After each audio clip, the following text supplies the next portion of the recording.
সরকারের সমালোচনা করা এটা মানুষের গণতান্ত্রিক অধিকার। রাষ্ট্রবিরোধী কোনো বক্তব্য দিয়েছি বলে আমার মনে হয় না। বাট সরকার বিরোধী বক্তব্য দিয়েছেন। সরকারের সমালোচনা করেছেন, সরকারের কর্মকাণ্ডের বিরোধিতা করছেন, প্রতিবাদ করছেন এবং একজন মানবাধিকার কর্মী হিসেবে আমিও করে থাকি। এবং তাকে আমার মনে হয় প্রচুর লেখাপড়া করে। তার মনে ক্ষোভ আছে, দুঃখ আছে, বেদনা আছে, ব্যথা আছে, যন্ত্রণা আছে। যারা ভুক্তভোগী তারাই বুঝতে পারে। আমিও গত ৩২ বছর এই ভিয়েনাতে আছি। কিন্তু আমার পিছে লেগেছে আওয়ামী রাজাকার, কিছু এখানে মাফিয়া চক্র, আদম ব্যাপারী, ক্ষমতালিপ্সু, অশিক্ষিত মূর্খ, বর্বর, ছোট লোক, গরিব। যাদের আমি কাগজ তৈরি করে দিয়েছি, ডকুমেন্ট তৈরি করেছি। আমার পায়ে ধরে কান্নাকাটি করেছে।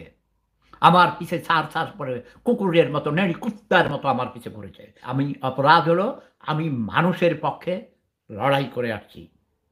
সত্যের সংগ্রাম করে আসছি। মিথ্যাকে লাথি মেরে দূরীভূত করে আমি সত্য প্রতিষ্ঠার জন্যে আজীবন লড়াই করছি। ভোট ডাকাত সরকার, চোর সরকার, ক্ষমতা লিপ্সু সরকার ক্ষমতায় আসার পর আর ক্ষমতা ছেড়ে দিতে চায় না। এককভাবে খাবে সব। আরে বাবা তুমিও খাও, অন্যদেরকেও দাও। আসলে ক্ষমতার লড়াই। এসব যারা রাজনীতিবিদদের মূল লক্ষ্য হলো ক্ষমতায় আসা। যারা বলে আমি ক্ষমতার জন্যে রাজনীতি করি না, ক্ষমতার জন্য লড়াই করি না, তারা মিথ্যুক ধোঁকাবাজ। তাদের আমি জুতা মারি। মিথ্যুক প্রতারক তারা। এ পর্যন্ত যতগুলো কাজ করেছে আমিও তার উপর বিরক্ত হয়েছি কখনো, কখনো। আমার হাঁসুয়া পা, যাকে আমি শ্রদ্ধা করি, ভালোবাসি।